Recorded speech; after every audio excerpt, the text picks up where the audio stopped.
So I'm going to talk to you today about the translation of computational pathology to practice, something that I guess I've been trying to do for about 40 years and haven't succeeded yet. So I'm not sure I'm the best person to answer it, really. However, I'll start with a declaration of interests. I work for the International Agency for Research on Cancer, which does indeed mean that I'm an international civil servant officially. It's part of the World Health Organization, although it is separately funded. I was previously at the NHS, overseeing implementation of the GE Omnics digital pathology system in Coventry with David Sneed, and working closely with Nazir as well. And we still do, in fact, so it's good. My opinions are definitely my own and not those of any of the organizations listed. That's something I have to say these days. So this is what the new version of the Blue Books will look like. This is the first mock-up of the 5th series. It's not available in the shops yet, but we're down to the proofs of the last chapter next week, and then it will be going off to the printers, I hope, towards the end of the month, and in the shops sometime in May, June. The classification is produced as a series of books which have an awful lot of information in them. And these are the criteria on which we classify disease, on which we make diagnoses as pathologists. So for pathologists, and I would argue for others, these are an essential part of our work. That we do sell them because we have to. We have to try and fund what we do to produce them. And unless we sold them, we couldn't do that. So they are sold as a series of books, but we are moving this all to a website, and there will be both books and website for those that want it. So that's enough about that for now. But just to say that the Blue Books are not really just for pathologists, and our strategy is to provide an evidence-based classification of all cancer types to enable diagnosis and research worldwide.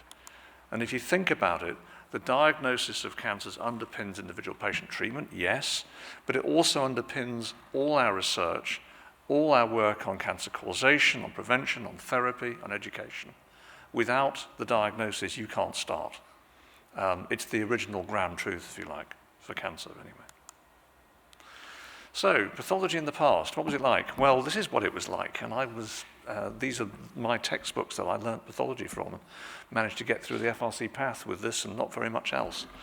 All you needed was a microscope, a good library, 2 volumes just about did it. These days you need a bookshelf or 2. We had H&E, no antibodies. What were they for? And electron microscopy, well, you could do it, and you saw lots and lots of artifacts, and sometimes you described them and published them. But most of the time we didn't bother because it was time-consuming. You couldn't do it very often. Pathology today, well, we're still largely with microscopes. Most of the world is still wedded to the microscope. I know not here, but you're unusual. We have dusty bookshelves full of out-of-date texts. I bought the last one. The diagnoses haven't changed much. Why should I buy another one? There's always the internet if you're stuck anyway, isn't there? Google, why not? Immunohistochemistry works well. Does anyone use electron microscopy anymore? The answer seems to be no from the age of the papers on electron microscopy of tumors that are going into the Blue Books. They're still going in because we actually do need to know what the subcellular morphology is. And then, better send off a few sections for molecular pathology. What do they do all day? I could tell you, but that would be telling. It's not really for here. Pathology of the future. Well, what's it going to be like? Well, some of us, I'm afraid, won't be around to see it, but those of you that are young enough to see it, I think we're going to be looking at digital pathology almost routinely. I think we're going to be digitizing all our slides. That's pretty much certain now, I think. I suspect we're going to be using a lot of computer-assisted diagnosis. Will you get rid of the pathologist? Probably not. Simply because someone has to make the clinical decision, someone has to take that responsibility for diagnosing that patient. And I'm very pleased I don't do thyroid disease, having heard the last talk. Immunohistochemistry and image analysis go hand in hand. They always have. I've used image analysis with immunohistochemistry for nearly 40 years without really much trouble at all. It is remarkably good at measuring. You can measure areas very easily, you can measure sizes very easily, you can then segment, and you can do clever things too. And that is something that we've known how to do for a while. The difference is we've now got the tools to do it, and they're getting faster and quicker and cheaper, and we can apply them more often. When it comes to proteins, RNA, metabolome, and next-gen sequencing, they're already here. We can do all of that. The challenge now is to integrate them all together and to get that report written in a way that means something to the clinician, who will often phone you up on about a melanoma report that says there's a BRAF mutation of a particular type and say, is the BRAF positive or negative? And that's not quite what we want. We've then got the diagnosis and predictive measurements that we need then to underpin treatment.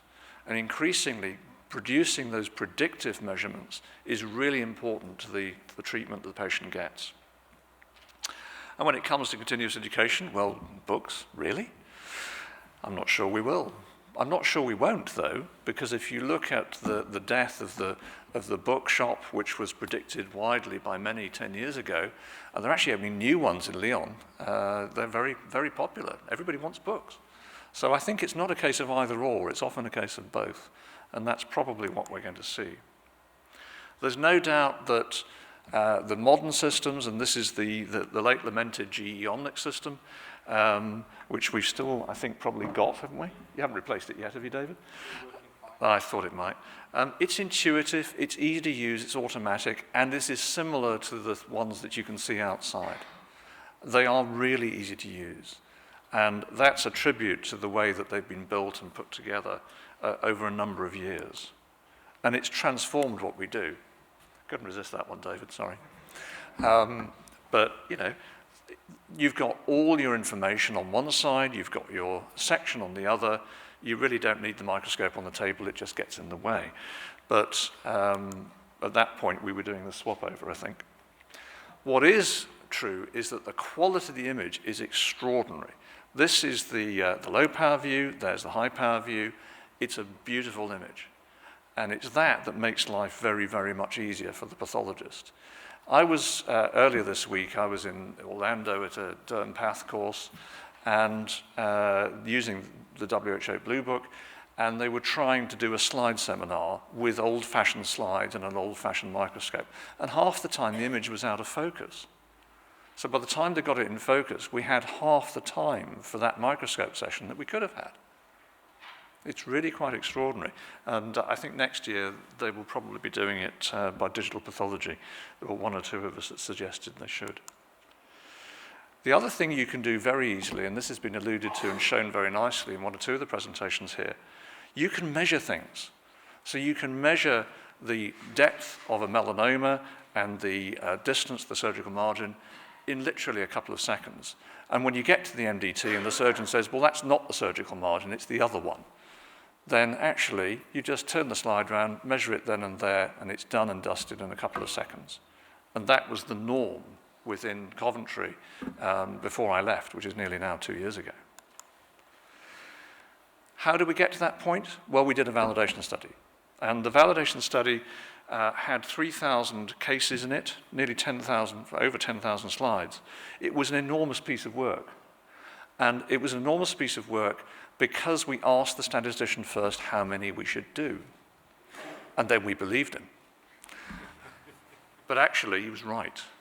And this is something that goes into every single clinical study. So you never start a clinical trial without doing a sample size calculation. Why do you do that in pathology? How many times do you pick up a pathology paper and the first thing you see in the methods is actually a sample size calculation? It's pretty much never there. But in any clinical study, it would be there. It would have to be. So I think we did a pretty good study, and we showed that actually there was no difference. It was a non-inferiority design, which is one reason it was so big, but that's what you need to do the work. And if that means joining together with other people and doing it collectively, that's great. And that's now what the three British systems that you heard today, ICAD, the Northern Group, and Pathlake, are going to do. And that's a tremendous facility for those that produce the algorithms that they want tested. It can all be tested. So the AI tools are becoming available. We've got things that were actually done in the 1970s and are not in PubMed. And it's worth remembering that there may be stuff back in the literature pre-PubMed for image analysis, particularly things like nuclear shape, that sort of stuff. It was all done previously with very old systems that were very slow to use, but it was done meticulously, and it's worth going back to that on occasion. Storage is now pretty simple, and I take the point about just going out and buying another hard disk. Why bother getting all worked up about the cost of that? It's not too bad now. We've got machine learning technologies, and we've got slide scanning technologies, which, as I've shown you, are pretty good and very easy to use. And then we can apply those AI technologies, and this is one of Corsick's papers, showing that you can actually get this amazing ability to recognize individual cells using AI. The pathologist can do it, but it takes him a while, and it's not probably worth doing it. There are still problems. We still need the pathologist. These are the things that actually threw out the Omnic system. It couldn't really cope with things like this.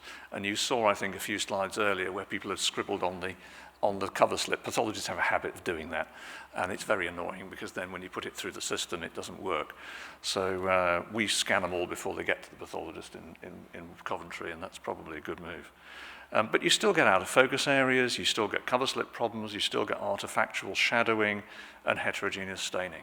And those are all things that the pathologist automatically kind of obsesses and thinks, okay, that's just an artifact, forget that. But the AI system will have to be taught that too. When it comes to what you can get out of it, though, this is the really exciting bit, because we're beginning to see bits of biology that were always there within the slides, but we never got to see them properly before. And these sort of slides have actually been shown several times. They're from Nazir's group again. And they show very clearly that you can actually look at cell-to-cell interactions. You can look at things that might even, who knows, they might even sort out thyroid pathology for us. But certainly, or prostate pathology, even worse. So this is the kind of thing that I think we're going to be heading for. We can measure things that we haven't really thought about before. We probably did see them. They were probably part of the subliminal process that a pathologist uses to make a diagnosis. And equally, there are morphological things that we say we use as pathologists that are probably going to turn out to be nonsense. And the AI will tell us that they're nonsense. So this is very important. This is a critical phase in the implementation of digital pathology. And we're living through it at the moment. So what measurements do pathologists actually need today? Well, we need planimetry. Straightforward, standard, everyday planimetry. Luckily, it's on most of the systems, and it's really good. It does margins, it does depths, it does it really well, and it does it very easily, and it's an awful lot better than using vernier scales and microscope lenses and things. It's much better than that. We do need to assess grade, and if you said to a pathologist, well, this new system will do these things for you, most of them are going to lap it up. They're going to want it. When they hear the price, they might not, but there you go. But these are the kind of things we do now. But what measurements might we need? Well, there are things appearing in the WHO Blue Books, and I just went through some of them to find these. They're fairly simple things compared with some of the stuff we've been talking about today. But actually, tumor-infiltrating lymphocytes are now going into the WHO 2019 breast tumor book, which is the one that follows on from the digestive one I showed you earlier. That is just about completed its pathology review. It's now going into technical editing and layout. The book should be out in the summer. It says, as does the St. Gallen guidance, which I believe is going to come out soon, that tumor-infiltrating lymphocytes matter for prognosis. So far, only prognosis, but they matter. And that means that we've got to put it into practice. The same is true of things like vascularity. Microvessel counts are given as a prognostic factor in the iBook, which Sarah Coupland was involved with, and a lot of others of us in the eye world. Just two examples. Immunohistochemistry, PD-L1 is mentioned quite a few times in the digestive book, and it's mentioned in a few other places too. Do we need to do PD-L1 immunohistochemistry? I do hope not. It's really very difficult. But if we do, we do. It's one of those things. Co-localization, being able to tell that a cell that is actually marking with one thing is also marking with another, very important. The percentage neoplastic cell content is a requirement if you're going to put a sample in for molecular pathology. You need to know what it is. It's part of the European guidance and has been since 2014. Lymphovascular perineural invasion, we all struggle with. You try and look for it in pathology and you see it in a tumor, and if you don't put a ring around it, which is why we use those pens, you can't find it again. Can you? And dysplasia scoring. You know, it's the bête noire, it's the thing that you always have to do, and you become more malignant as the week goes on, or you start off malignant on a Monday and you're less malignant by a Friday. It's hopeless. So we need to try and improve on that, and I think these are things that pathologists will readily accept. But what do we need if we're going to translate this? Well, we need to ensure that studies control sources of uncertainty, particularly pre-analytical issues. We need sample size calculations, as I said at the beginning, and we need adequate controls. The number of studies out there in pathology that don't actually have control groups is quite extraordinary. We need direct comparisons with existing technologies. So if you've got multiple AI systems that measure the same thing, compare them. That's the answer. Compare them with whatever the ground truth is, even if it's a slightly tarnished gold standard. And if you want to read the paper, there is a paper on tarnished gold standards, which tells you how to do it. The idea of doing this and designing it using the PICO method, population, intervention. Your interventions are diagnostic, straightforward. The comparator, what you did before, and the outcome, did it work? Usually going back to, for some things, particularly I would argue prostate, Gleason is not reproducible, it never has been. So why not go back to the original? What's the gold standard there? It's prognosis. Has it changed? Yes, our treatment of prostate cancer has changed out of all recognition. So there's no reason to suspect that Gleason will actually match prognosis. At the moment, it may not. It may do, but it may not be as good as something else. So if we can show there's something else there that's better, why not do it? And I think we're getting the tools now to be able to do that. Describing patient sets. What are the likely biases? Think about the biases in your system. If you've selected your patients in a particular way, you may get a particular answer that may not be what you want for the population that you're actually designing that study for, or that diagnostic for. And use guidance. The equator network is worth looking. It should be on everyone's favorites list. And then use the guidance that's on that site to talk about exactly what you want to do. We are going to need to do meta-analysis between studies. We are going to need to do systematic reviews. So the data have got to be in the study, or they've got to be accessible so people can combine them and look at them together. This is the late, great Doug Altman, who unfortunately died last year. But he was one of the pioneers behind the quality of research and the equator network. And two of his papers that I've always quoted and kept close to hand are these two. The statistical notes one, I have to say, the statistics in medicine one, I actually can't read. It's a bit too mathematical for me. I'm sorry, I'm just a pathologist. But the one at the bottom is a single page, and any doctor can read that and realize that dichotomizing a continuous variable is generally a bad idea. And if you can get away without doing it, do. So that's Doug. I mentioned systematic review. This is what it means. And it means doing it to a standard. Now, we are developing within IARC and within my group a set of tools, and Dr. Ithia Ndave is helping me do it. She's a methodologist, and she's developing the tools that pathologists will need to do systematic review, to do what we're calling evidence-based pathology. Evidence-based medicine's been around for a while, but it never got as far as pathology, largely. That's not entirely true, but we don't do very much in the way of evidence-based pathology and systematic review. We need to do more. So in conclusion, digital pathology is ready for use. It's a proven benefit. It will produce the data to show which diagnostic criteria are robust and reproducible and which are not and need to be ditched. It's about evidence, not opinion. The fact that you're a very eminent pathologist and you say that something is something doesn't actually matter. What matters is that you have the data to back that up, and that means evidence. It's certainly required for translation, and it's certainly required by regulators. And the key to success there is your study design. And we need health economics to go with it. And that's important, particularly when you're talking about putting in expensive new systems. They may be better, they may give you some efficacy, but they'll also, if you're lucky, give you some effectiveness. You've got to show that that effectiveness is there. So consensus is not enough. We need systematic reviews, we need high-quality studies to underpin guidance, and we can certainly, the one bit of good news I can tell you is that we have the ability to put a lot of this into practice through the WHO classification of tumours, which is largely at the moment controlled by pathologists. And as long as that is the case, we are able to put a lot of things into practice that our clinical colleagues would be very jealous of. So let's try and do that. Thank you very much.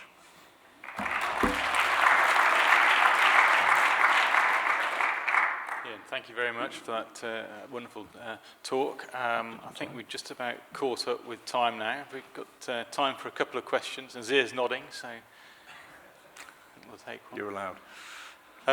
I've got a question then in that case. How soon in before we get a archived set of digitized examples of all the WHO tumours that are in these blue books then, do you think? Probably by the time I retire from the job. We are beginning to, well, we're more than beginning, we are collecting whole slide images. And those whole slide images we're taking frames from to put in the books, but we're putting the whole slide images on the website. So what we're looking for, of course, that's a tall order because you've got to get a really good case that is going to become the standard for that particular diagnosis. It's going to be the one that everybody refers to. And I think that's very good for us. Yeah. Whether we get it right first time, every time is debatable. And there are some tumours where we will have some problems. I'm still looking, Sarah, for another conjunctival adenoid cystic carcinoma because there's only 2 of them in the literature. And they're not whole slide images. So there are some very rare tumours around that we're going to have problems with. But for the common stuff, yeah, absolutely, we'll have it on.